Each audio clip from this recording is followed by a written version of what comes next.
శ్రీ సచిదానంద సమర్థ సద్గురు సాయినాథ్ మహారాజ్కి జై.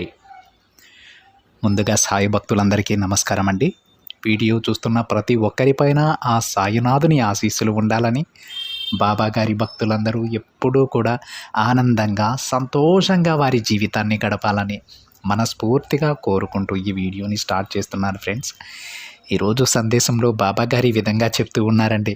తన బిడ్డలకు ఒక గొప్ప సందేశాన్ని తీసుకొచ్చారు ఈరోజు ఈ వీడియోలో బాబాగారు తన బిడ్డలతో ఏమంటున్నారో తెలుసా? తల్లి, క్షణాల్లో కాసుల వర్షం నీకు కురిపించబోతున్నాను. వెంటనే నా విభూదిని తాకు, నీ కష్టాలన్నీ తీరిపోతాయమ్మా అని బాబాగారు అంటూ ఉన్నారండి. ఈరోజు బాబాగారు తన బిడ్డలందరినీ కూడా తన విభూదిని తాకమని చెబుతూ ఉన్నారు. ఆ విభూదిని తాకిన తన బిడ్డల కష్టాలన్నీ కూడా బాబాగారు ఈరోజు తీరుస్తానని చెబుతూ ఉన్నారండి. అంతేకాకుండా తన బిడ్డలకు కాసుల వర్షం కురిపించబోతున్నానని బాబాగారు అంటూ ఉన్నారు. ప్రతి ఒక్క బిడ్డ కూడా, ఈ సందేశాన్ని వింటున్న ప్రతి బిడ్డ కూడా బాబాగారి విభూతిని ధరించి, బాబాగారి విభూతిని తాకి కొంచెం మీ నుదిటి పైన రాసుకొని, బాబా నా కష్టాలను తీర్చు తండ్రి, నా కోరికలు నెరవేర్చు అని బాబాగారి పాదాల దగ్గర శరణాగతి పొందండి ఫ్రెండ్స్. బాబాగారికి మీ మనసులో ఉన్న ప్రతి కోరికను విన్నవించుకోండి. మీరు చేయబోయే ప్రతి పనిని బాబాగారికి చెప్పండి. ప్రతి పనిలో తన బిడ్డలు విజయం సాధించేలాగా బాబాగారు పరిపూర్ణమైన మనసుతో మిమ్మల్ని అందరినీ ఆశీర్వదిస్తారండి.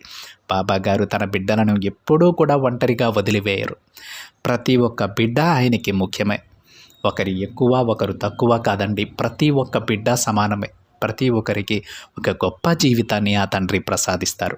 అయితే ఈరోజు తన బిడ్డల కోసం బాబాగారు ఎటువంటి సందేశాన్ని తీసుకొచ్చారో, ఈ సందేశంలో బాబాగారు తన బిడ్డలకు ఏమి చెప్పబోతున్నారో సాక్షాత్తు ఆ తండ్రి మాటలలోనే విందామా అండి.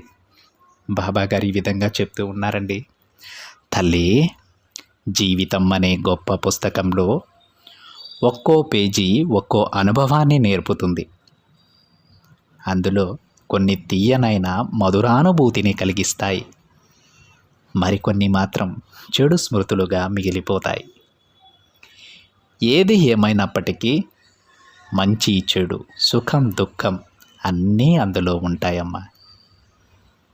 మంచితో కూడిన సుఖం అందరితో పంచుకోవాలనిపిస్తుంది. చెడుతో కూడిన దుఃఖం ఒంటరిగానే భరించాల్సి ఉంటుంది. కాబట్టి దేనినైనా సరే తట్టుకునే శక్తి నీలో ఉండాలమ్మా. నువ్వు ఎప్పుడు ఎవరి గురించి కూడా